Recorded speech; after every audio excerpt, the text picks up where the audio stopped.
المؤمن المهيمن العزيز العزيز الجبار المتكبر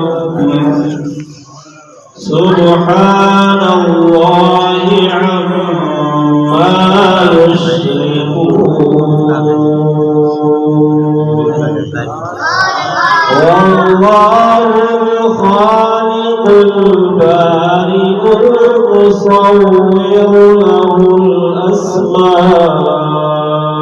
الحسنى يسبح له ما في السماوات والأرض